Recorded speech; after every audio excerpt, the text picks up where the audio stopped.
Hoje eu vou falar sobre alguns pontos da reforma da Previdência. Primeiramente, é importante dizer que ela ainda não está em vigor, né? Ela foi aprovada só em primeiro turno na Câmara, né, dos Deputados, e ela ainda vai ser aprovada no segundo turno, depois ela vai ser encaminhada para o Senado. Mas tudo indica que vai ser dessa forma que está. Bom, as principais mudanças da reforma. O principal ponto que eu acho é que deixou de existir aposentadoria por tempo de contribuição. Agora a reforma estabeleceu que a aposentadoria vai ser por idade, então vai exigir idade mínima. Então, para quem ingressar no mercado de trabalho a partir da data que entrar em vigor a nova lei com a reforma, a pessoa só vai poder se aposentar depois que atingir a idade mínima, que seria 65 anos para o homem e 62 anos para a mulher, e um mínimo de 15 anos de tempo de contribuição. Então, será assim para aquelas novas pessoas que ingressarem no mercado. Mas e para os que já estão no mercado? E aqueles que já estão trabalhando há mais tempo? Então, esses terão regras de transição. Então, são várias regras, né? Mais ou menos 5 regras de transição. Isso para o caso do INSS, ainda tem as regras de transição para os servidores públicos, e que aí a pessoa tem que ver qual delas que se adapta. Tem regra de transição para quem está faltando 2 anos para se aposentar, quem está muito próximo. Tem regra de transição para quem já está quase para se aposentar por idade. Tem regra de transição para poder somar pontos de idade com o tempo. Então, são várias regras de transição que em uma outra oportunidade a gente vai falar de cada uma delas. Outro ponto da reforma, os trabalhadores rurais. Os trabalhadores rurais estão muito preocupados com a reforma. Alguns temem até se não vão poder mais se aposentar. Olha, os trabalhadores rurais estão de fora da reforma, eles foram excluídos da reforma, ou seja, as regras continuam como antes, as regras antigas. Então, a pessoa que comprovar que ela está no campo, trabalhando no campo há mais de 15 anos, e que ela tem, no caso do homem, 60 anos de idade e a mulher 55, vai poder se aposentar normalmente conforme as regras em vigor hoje. A reforma não prevê alteração para o trabalhador rural no sentido dos requisitos para se aposentar. Bom, outra dúvida também é quanto ao BPC, o LOAS, né? Aquele benefício assistencial para quem nunca contribuiu.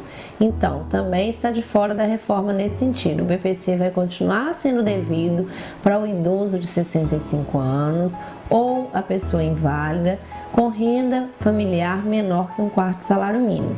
E o benefício vai continuar no valor de 1 salário mínimo, sem direito a 13º, da mesma forma que era antes. A reforma não afetará essas pessoas. Outra questão é para quem já cumpriu os requisitos. As pessoas têm muita dúvida. Eu já tenho tempo certo de me aposentar, eu tenho que requerer o benefício. Como que vai ficar com a reforma? Não, a reforma não vai atingir quem já cumpriu o requisito. Quem já está aposentado, quem já está recebendo pensão, quem já está recebendo auxílio-doença, quem já tem os 30 anos de tempo de contribuição no caso da mulher, os 35 anos de tempo no caso do homem, não precisa se preocupar, já tem o direito adquirido, ainda que vá requerer só depois que a reforma for aprovada, ou ainda que o INSS decida só depois. Essas pessoas não serão afetadas, não precisa se preocupar.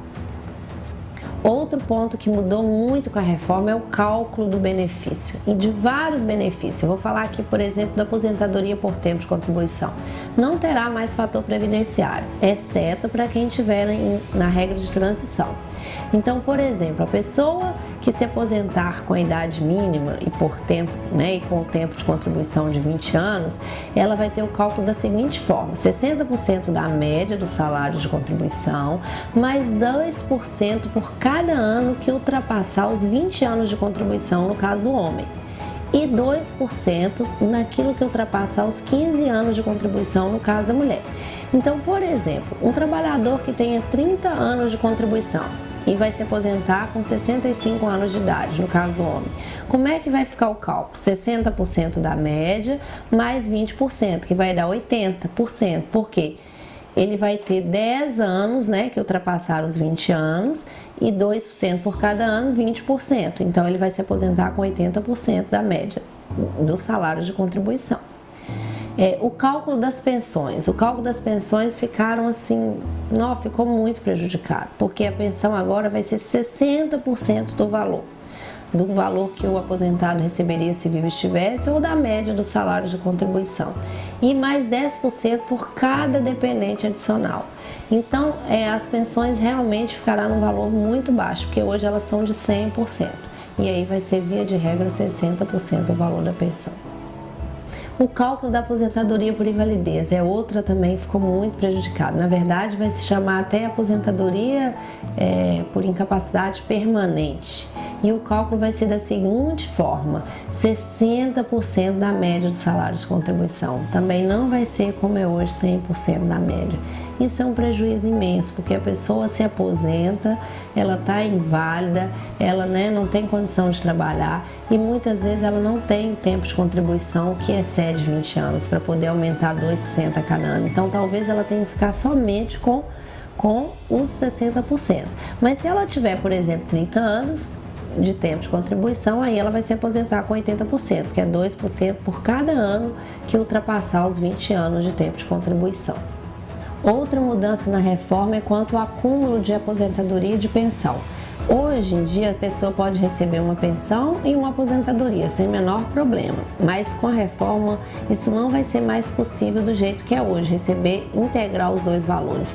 A pessoa vai ter que escolher o benefício maior, a aposentadoria ou a pensão, e sobre o outro ela vai receber um percentual de acordo com o valor desse benefício. Se for um salário mínimo, 2 salários mínimos, 3 salários mínimos, e aí ela vai receber um percentual que vai variando de 80% até 10%. Então o acúmulo não vai ser mais possível da forma que é hoje. Então são várias mudanças da reforma, hoje a gente está falando de algumas aqui, mas muitas outras e muitas coisas que afetarão muito, muito mesmo o trabalhador. O caso da aposentadoria especial que eu falarei em outra oportunidade, dos servidores públicos, então tem muita regra e muita mudança mesmo na Previdência.